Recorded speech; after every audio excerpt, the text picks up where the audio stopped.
estamos aquí en Bien por Casa y ahora para hablar de un tema muy importante. Un tema que siempre hay que prevenir, pero yo pienso, y como muchos también profesionales nos han dicho y lo hemos comentado aquí, esto es algo que se tiene que empezar a trabajar desde la etapa cero, ¿no? de los niños, de nuestros hijos en este caso.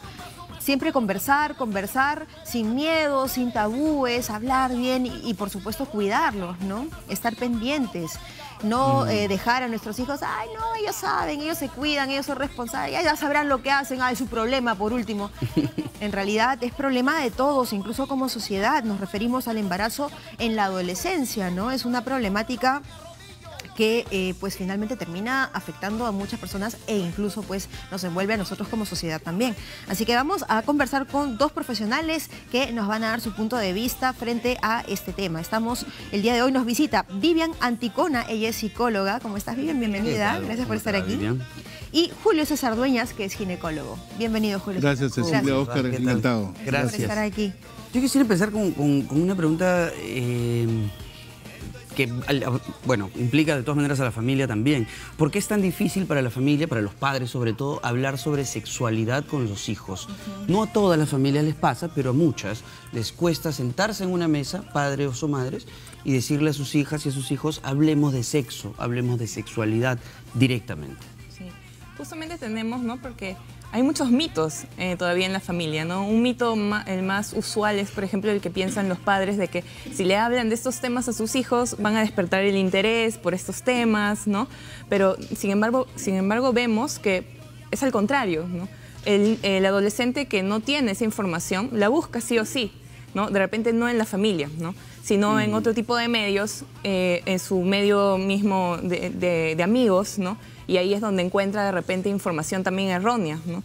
Porque esos adolescentes también están igual de desinformados que ellos, ¿no? Porque usualmente en todas las familias es donde se oculta ese tema, como tú dices, ¿no? Entonces es ahí donde el adolescente, en vez de criarse, ¿no? con ideas racionales acerca de la sexualidad, ¿no? Conductas preventivas, exacto, se cría en base a mitos y esto es malísimo, pues, ¿no? Porque con los mitos es donde el adolescente realmente no va a conocer realmente las conductas preventivas, ¿no? Claro. Qué difícil, ¿no? Porque es un poco triste también reconocer de pronto este concepto de mejor no se lo digo para que no se entere y para que no sepa, ¿no? Sí, pero las consecuencias son enfermedades, embarazos, dejar los estudios y vemos que las cifras en algunas zonas se mantiene, en algunas zonas aumenta. ¿Cuál es más o menos en términos de porcentaje los niveles de embarazos en adolescentes? ¿Es más fuerte en Lima, es más fuerte en provincias? ¿Cómo Mira, en general en el mundo se calcula que hay 16 millones de embarazos anuales por año. Y el drama es que las complicaciones de embarazo temprano radica en que es la primera causa de mortalidad y de enfermedad en el grupo de adolescentes. De manera que se calcula que hay 70.000 más o menos de personas muriendo por este tema por año. En Perú más o menos tenemos un 15% del total de adolescentes que salen embarazadas. Y se calcula que afecta del total un 30% de estas chicas que son menores de 18 y un 15% menores de 14 que van a sufrir graves problemas porque no solamente es la deserción del colegio, la falta de futuro y todo eso que sabemos, sino también las graves enfermedades, por ejemplo, abortos. De esos 16 millones que hablamos, 3 millones se hacen abortos en el mundo. Y en Perú no tengo las cifras claras, pero también se calcula que es bastante alto, más o menos unos 500 abortos. El tema es que la mayoría de ellas van a morir, porque en Perú... Claro, pues están en condiciones también de clandestinidad. Exactamente, porque en países desarrollados tenemos pues que es muchas veces Japón, Alemania, países desarrollados tienen la cobertura médica, pero en Perú todo es clandestino. Y hay dos tipos de problemas, la muerte es uno y el otro es la enfermedad. Yo he sido médico en un hospital largos años y en la emergencia veíamos personas que venían tan complicadas que había que, finalmente, menores de 18, que había que sacarles el útero, las trompas, los órganos, que estaba, disculpen la expresión, podrido. Claro, claro. ¿No es cierto? Es grave. Por una mala praxis por irresponsabilidad también de los médicos clandestinos que practican esto, ¿no? Sí, pues. Pero qué terrible, ¿no? Qué lamentable. Lo que pasa es que también cifras. hay múltiples causas, ¿no? Cuando nos referimos a embarazo adolescente, pues no solo está aquella causa, digamos, en donde los dos adolescentes se juntan libremente, qué sé yo, tienen relaciones y bueno, como consecuencia la chica sale embarazada. También está producto de violaciones, ¿no? Producto incluso de violaciones por los mismos familiares, ¿no? Que esto es una Eso es mucho más estadística grave, ¿no? también bastante abultada, ¿no? Y es muy peligroso. Y claro, evidentemente se someten a abortos con estas terribles consecuencias. Pero en este caso, digamos, ¿cuáles serían las recomendaciones, ¿no? Porque al inicio yo dije, bueno, la conversación, que se dé, digamos, una conversación abierta entre la familia. Oscar también hizo la pregunta de por qué es tan difícil. Pero además, digamos, de tratar de mantener esta conversación abierta, ¿cuáles serían las otras medidas que se puede tomar desde casa como familia y también desde, digamos, las instituciones educativas? Un punto muy importante es que no solamente se eduque en el plano biológico, ¿no? de la sexualidad, porque muchas veces se piensa que una educación sexual nada más tiene que ver con la parte anatómica, biológica, ¿no? Pero se olvidan otros temas, que también es el desarrollo sexual psicológico del adolescente, ¿no? Entonces también darle estas medidas preventivas, ¿no? Conversarles acerca de las enfermedades, de los embarazos no deseados y cómo, ¿no? Cómo repercute un embarazo en la adolescencia también, ¿no? Porque el adolescente es una persona que se encuentra en crisis, se dice, ¿no? ¿Por qué? Porque está conociendo, saliendo de la parte de su niñez y yendo hacia la adultez. Entonces se está formando en muchas cosas, encontrando sus intereses, encontrando sus pasatiempos. Está definiéndose. Exacto, recién, ¿no? Está definiéndose, ¿no? Y un embarazo es como truncar ese crecimiento y hacer que de repente, por así decirlo, en la adultez no sea un adulto totalmente maduro, ¿no? Tanto en el plano económico, en el plano psicológico también, ¿no? Claro. Ahora, físicamente, doctor, pues lo conversamos alguna vez acá, ¿no? El cuerpo interno de la mujer no termina de desarrollar sino hasta cierta edad. Entonces, por eso también viene lo del riesgo del sexo en la adolescencia, ¿verdad? Sí, debemos recordar, siempre hablamos de que ya una mujer a los 18 ya es adulta y puede llevar un embarazo. Pero eso no es verdad. La Organización Mundial de la Salud lo ha definido bien, porque la adolescencia va hasta los 19 años. ¿Y por qué este limbo, no? Es importante porque la mujer tiene que completar su desarrollo óseo, orgánico, de manera que si tiene menos de 18, es muy probable, más del 50 y tantos por ciento, 54%, va a ir a cesárea. Cesárea es un procedimiento ya habitual, pero recordemos que también tiene sus complicaciones en personas que no han desarrollado totalmente. Usted va a tener mayor cantidad de infecciones, de anemia, porque habitualmente las personas pertenecen a un mundo o a un nivel socioeconómico bastante disminuido, empobrecido. Entonces no va a tener los mismos cuidados que una persona, entre comillas, normal, que va a su control periódico, que tiene una buena, incluso en la atención del parto. Porque en el Perú, por ejemplo, el 48% es atendido por una obstetriz, un 25% por un médico y un 4 o 5% por técnicas. Pero hay un grueso grupo de gente, 30% de personas que se atendía en casa con una curiosa. O sea, el embarazo de adolescente lleva compromiso del estatus orgánico y además las complicaciones por la mala atención que va a haber, entre comillas, lógicamente en una primera vez de un parto, ¿no? Entonces todo eso tenemos que considerar. Y yo quería un poco, a propósito de la pregunta anterior, la Organización Mundial de la Salud ha definido varias formas de enfocar el tema del embarazo adolescente y evitarlo. Y en Perú, básicamente hay 3 cosas que fallan y que lamentablemente están relacionadas al papel del Estado. Es verdad que los médicos, psicólogos, obstetrizas, estamos pugnando porque no ocurra esto, pero son 3 cosas. Una es la educación sexual, que eso debe partir de casa.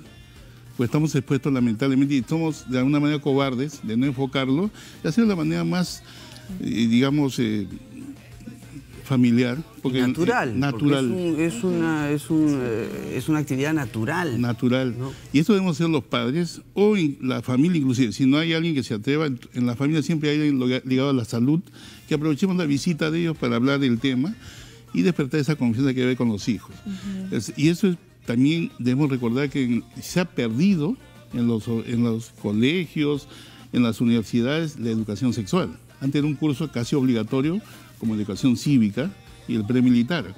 Y eso contribuyó mucho a la formación cívica de nosotros, al conocimiento y que la gente se entere. Entonces es una buena forma y debemos pedirle al Estado que intervenga. Ministerio de Salud, Ministerio de Educación. Claro, los intereses son comunes, todos queremos lo mismo, ¿no? Exacto. Queremos evitar riesgos, evitar embarazos, porque evidentemente eso le va a truncar la vida a muchas adolescentes. Y las familias también se ven comprometidas, pero la chamba pues es integral, es como dices tú, responsabilidad del Estado también, pero las familias, pero los hermanos, los amigos, creo que es una chamba de todos. Tenemos comentarios. Les, ¿qué dice desde ahí Cecilia? Dice, ¿cómo explicarle sobre cómo cuidarse y a qué edad a mi hija si yo tuve mi primer hijo en mi adolescencia? Con el ejemplo de frente, Por ¿no? lo mismo, diría yo, ¿no?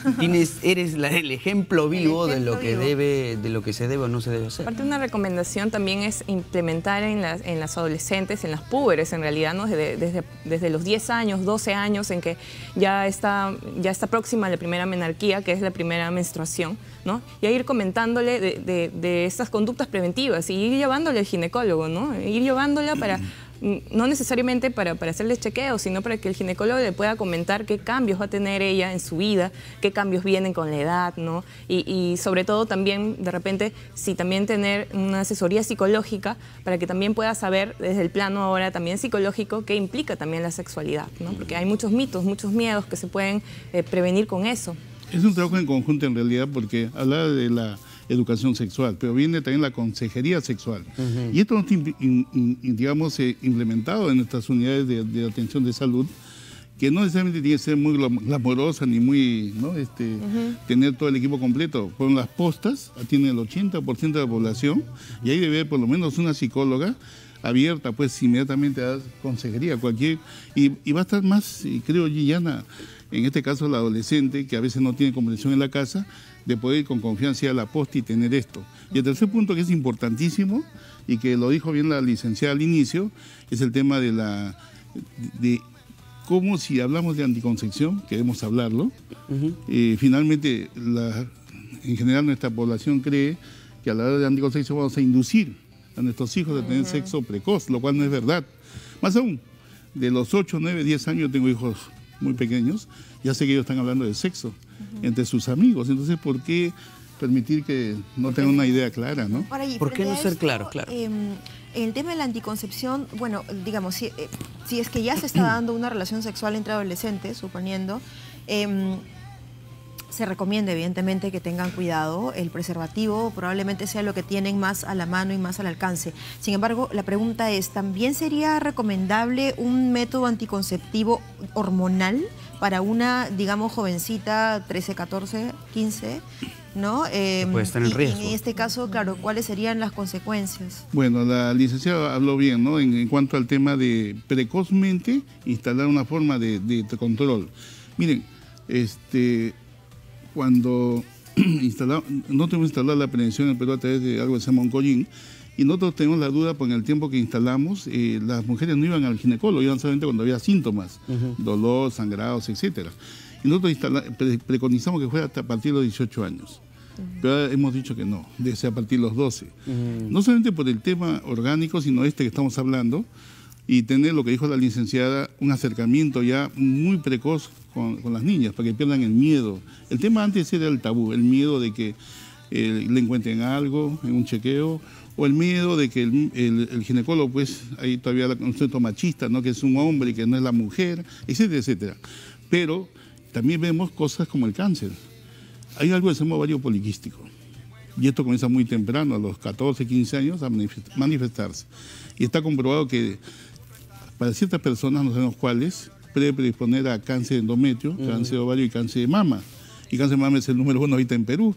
Entonces, aprovechemos, pues. Si no se detecta para hacer, tiempo, sí, es grave. pero aprovechemos, porque el cáncer de mama va a ser después de algunos años, pero si ya a los 16, 17 encontramos alteraciones hormonales, aprovechemos para regular el ovario, a tener un anticonceptivo, y a la vez también evitemos embarazos no deseados, ¿no? Esa es una propuesta evidentemente muy, muy sensata, ¿no? No solamente es el miedo al acercamiento sexual, sino es a la salud de la misma persona.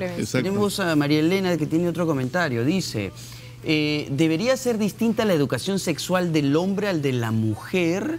Los hombres les cuesta decir no. no sea, yo no estoy de acuerdo. Yo creo que la educación sexual debe ser igual para todos, debe ser homogénea, debe ser como directa y clara de la mejor manera, ¿verdad? ¿No? Sí, ¿no? Porque la anticoncepción en realidad es una responsabilidad de ambos, ¿no? De ambas personas que están iniciando una actividad sexual. Entonces es necesario que tanto hombre, mujer, lo sepa, ¿no? Sepa cómo cuidarse para cuando quiera iniciar ya su vida sexual, o si ya la haya iniciado, sepa qué componentes tiene para cuidarse, ¿no? Es importantísimo eso. En este comentario me llama la atención, ¿no? Los hombres les cuesta decir que no. Ok, si nos vamos a este término general, porque no es así para todos, ni para las mujeres tampoco, si es así, entonces, si todos los hombres les cuesta decir que no, o a muchos hombres les cuesta decir que no, entonces la decisión siempre es de ella, ¿verdad? Entonces hay que insistir mucho también, no solamente en cuídate, sino enséñale a ese hombrecito a decirle también, métete un chip que diga respeta. Claro. ¿No es cierto? Entonces hay un poquito de las dos cosas. Claro, también es importante, ¿no? Saber que la sexualidad no solamente tiene que ver con el sexo en sí, es decir, con el coito, ¿no? Sino es toda una conducta detrás, ¿no? Toda la conducta que hace que uno se relacione con el sexo opuesto. Entonces, también como tú dices, ¿no? Esto de respeto también hace que esa persona pueda saber qué la otra persona quiere y cuándo decir sí y no, ¿no? Es toda una identidad que se va a ir formando. Y la curiosidad es un componente, digamos, básico dentro del adolescente, ¿no? Sí. ¿Cómo se puede manejar esto, digamos, visto desde este punto, ¿no? Me muero de ganas de saber cómo es esto. ¿No? Siempre en la adolescencia va a haber esa curiosidad ya por este tema, ¿no? Entonces, si los padres no logran como saciar esa curiosidad con esa información que ellos necesitan, los adolescentes van a buscar esa información y por base a su misma curiosidad van a moverse y van a buscar información en otros lugares, tanto en amigos que tampoco saben mucho sobre el tema o también tienen muchos mitos, o incluso en internet, ¿no? En televisión, donde la información pues no es lo más científica, no es lo más científica ni lo más real, ¿no? Pero ¿no creen que es como una satanización de la sexualidad? Si nosotros somos producto de un encuentro sexual, ¿no es cierto? Yo no sé, pues, si mi mamá estaba templada de mi papá, yo no sé, pero acá estoy, ¿ya? Inicié si fue planeado. Me refiero a que si es una actividad tan natural y además tan placentera, entonces, ¿por qué no hablar claro y directo y decirle a ese joven o a esa joven, es uno de los actos más lindos y más ricos y más maravillosos que hay en el planeta? Y ese acto maravilloso trae como resultado a alguien tan maravilloso o maravillosa como tú. Pero ¿sabes qué? Hay que hacerlo en tal momento, en tal lugar, en tales condiciones, y para evitarte problemas a ti y a toda la familia y al colegio y a tus estudios y todo, vamos a ir a un doctor, bla, bla, bla, bla. No sé, pues me imagino. Pero hay esa es la parte linda, ¿no? Pero también no olvidar que hay una parte que también puede ser una consecuencia desagradable, que en este caso sería una ITS, ¿no? No, claro que sí, pero me refiero a por qué se distancia tanto el tema teniendo como excusa cultura, religión, costumbres, familia, bla, bla, bla, cuando el riesgo es mucho mayor, ¿no? Tenemos un comentario ahí de La Luna Brilla Más. Ah, qué interesante. ¿Qué dice Cecilia? Porque no veo de acá. No es fácil ser mamá joven. Yo no asumí el hecho de estar embarazada hasta casi los 6 meses, que fue cuando le dije a mis papás. Esto es otra problemática que queda evidenciada y que es peligrosísima, ¿correcto? Porque, digamos, ya, o sea, lo que se busca es que si una mujer está embarazada, bueno, por lo menos que tenga los controles adecuados en el momento adecuado para ir, digamos, siguiendo de cerca esta gestación por mano de profesionales. Y claro, pues por el miedo y por, digamos, no tener esta cercanía y esta conversación libre en familias que se... Cecilia, el tema no es entre la mamá. No hemos hablado de que no está bien desarrollada, que va a ir a una cesárea, pero el otro tema es que producto de este embarazo tan precoz va a tener algo que se llama placenta previa. O sea, la placenta va a tratar de salir antes de tiempo, va a tener rotura de membrana, que también da infecciones, va a tener algo que se llama preeclampsia, que la presión se eleva y la puede matar. Y de hecho, es la primera causa, en este caso, de problemas del adolescente. Pero también del bebé. Pues el bebé va a ser prematuro la mayoría de veces, va a ser un bebé con poco desarrollo neurológico, va a ser un bebé que tiene deficiencias de muchos tipos. Entonces, lógico, lo que dice Cecilia es correcto. Lo primero que tenemos que hacer es preocuparnos apenas nos enteramos de alguien, una adolescente que está embarazada, tiene que ir al médico. No importa el mes que esté, pues es fundamental. Y lo otro que han hablado ustedes, es importante, la base de todo esto es la confianza con los hijos. Se ha abierto una brecha enorme producto de todos los, entre comillas, avances de la modernidad. Ya no nos sentamos a almorzar ni a cenar con nuestros hijos, ya no comentamos con ellos su día a día, Sí, hay que ya no somos acercarnos un amigos poco de ellos y muchas veces ese alejamiento nos hace extraños. A veces de repente el fin de semana nos vemos o cuando queremos hablar con ellos, no, me tengo que ir a tal sitio, tengo que salir con mis amigas. Estamos todos juntos con el teléfono en la cara. Ese es el peor. Es más delicado todavía. Ese es el peor. Teníamos una pregunta que ya la quitaron de pantalla, que es ¿a qué edad una mujer puede salir embarazada? Vamos a contemplar un poco más claro cuál es el rango de la adolescencia, en hombres y en mujeres. Ok. La Organización Mundial de la Salud dice que la adolescencia es de 10 a 19 años de edad. Entre los 10 y los 19. Sí. Esa es la parte técnica. Es la parte técnica. Ahora, en cuanto al lugar a buscar embarazo o la edad ideal, está bien establecida para mujer que es entre los 20 a 25 años de edad. Ya. Estamos hablando de términos biológicos, ¿no? Biológicos. ¿Y por qué? Porque ahí tienen la mayor cantidad y calidad de huevos. Recuerden que las mujeres nacen con una cantidad de huevos, 200.000 son con lo que se inaugura, y la dama creen que pues es como el dinero que uno lo guarda y lo va sacando, ¿no? Cuando quiere. No. Todos los días se pierden huevos. Sí. De manera que al final de la vida reproductiva hemos tenido la oportunidad de usar solamente 1.000 de los 200.000. Pero lógicamente todos los días se pierden. Es como tener un forado y se está cayendo. Claro, ¿no? se van perdiendo. Eso. Y el varón se calcula que es entre 25 a 30 años. Indudablemente, la ventaja del varón es que tiene para producir espermatozoides hasta que se muera. Pero se ha descubierto ahora también... Pero también espermatograma que dice cuánto, y cantidad y calidad. En cantidad y calidad. Y eso también, a partir de los 45 ya se sabe que también disminuye en cantidad y en calidad. Pero esas son las edades que dice la medicina. Claro, pero el riesgo de un embarazo en una joven, ¿a partir de qué momento puede decir ya está en riesgo de quedar embarazada? Ah, por supuesto, como dijo la doctora, en la menarquia, ¿no? La primera menstruación marca desde ya... la primera menstruación. Desde la primera menstruación hay el riesgo. Afortunadamente todavía no están ovulando todas, se calcula más o menos la mitad, y son ovulaciones irregulares por un par de años. Pero ya apenas menstruen, ya hay el riesgo, ya hay un riesgo. Ya hay un riesgo. Bueno, ahí está la respuesta de nuestra televidente. Tenemos más preguntas. Más preguntas. Vivian dice, me gustaría que la doctora me diga qué se le tiene que decir a una niña de 9 años, cómo se conciben los bebés. Una abejita, la florcita. Ya no la cigüeña. Ya no es cigüeña. A los 9 años es cuando ya empezó la pubertad, ¿no? A la pubertad, una niña de 9 años, una puber de 9 años, mejor dicho, ¿no? Y hay que dejarla de ver como una niña, ¿no? Y comenzar a verla como una potencial adulta. Y ya comenzarle a decir tal cual, los nombres anatómicos que son, ¿no? Lo más real posible, explicarle cómo es esto de la sexualidad, ¿no? Para que darle también, ¿no? Lugares donde ella pueda leer también sobre esto, averiguar de forma científica, ¿no? Tanto por el lado biológico como también psicológico, como lo comenté, ¿no? Siempre dejamos el lado anatómico como primordial, pero también es necesario darle conductas preventivas, ¿no? Entonces, a partir de los 9 años, esa niña o esa puber ya se encuentra en condiciones de saber y de conocer qué es la sexualidad, ¿no? A partir desde antes, incluso se le puede ya ir comentando cosas sobre sexualidad, pero de repente con palabras un poco adaptadas para ellos, porque no van a entender de repente, ¿no?, sobre el funcionamiento del cuerpo. Hay que ir con ellos, ¿no? Hay que ir viendo cómo ellos van entendiendo el tema y no ocultarles nada, ¿no? Ese es el objetivo, ¿no? Claro. Inclusive tenemos libros, ¿no?, en las bibliotecas donde vemos de los 4 o 5 años pueden ustedes ya ilustrar a sus niños con las abejitas, como decía bien Oscar, ¿no? Y así poco a poco ya evolucionamos los pajaritos hasta que ya a los 9, 10 ya hablamos francamente, ¿no? Pero claro que sí, es cuestión también creo que de los mismos padres, nosotros mismos los adultos, perder el miedo a decir las cosas claras, no ir más allá de lo que los niños o jóvenes necesitan saber, pero sí hablar claro.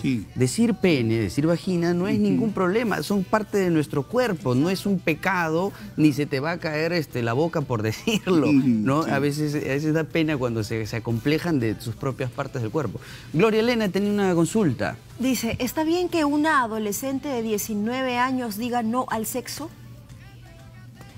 Yo creo que es lo ideal, ¿no? Podría estar... Justo uno de los objetivos de la OMS es postergar todo lo que se pueda el inicio de la relación sexual hasta donde se pueda. Claro, eso en estos tiempos casi muy difícil. Parece imposible. Casi imposible, ¿no? En Estados Unidos mismo comienzan a los 12 años y tienen graves problemas, ¿no?, en el aspecto social. Y en Perú se considera que son a los 15. Así que eso que creemos que nuestras niñitas todavía tenemos que cuidarlas como angelitos, es verdad, pero hablando, como dice la doctora, ya desde el hogar, para que evitemos estos problemas. Ahora, también esta pregunta, bueno, no sé si hace referencia a un varón o a una chica, pero también existe la presión hacia el varón, ¿no? Y todavía persiste, pues lamentablemente, la idea y la pregunta machista de, oye, ¿cómo? Pues Sabrina tiene 19 años y todavía nada. Ah, no, que vamos a que para que debutes, ¿no? Eso es como que la como típica película, pues, no palabra, ¿no? Sí. Correcto. Entonces ahí también hay todavía pues una lamentable presión social y que digamos, también de la mano se lleva de encuentro a la chica, ¿no? Porque puede ser la enamoradita o la chica pues que se muere por él, qué sé yo, y bueno, pues claro, está la presión que hay que ver también, ¿no?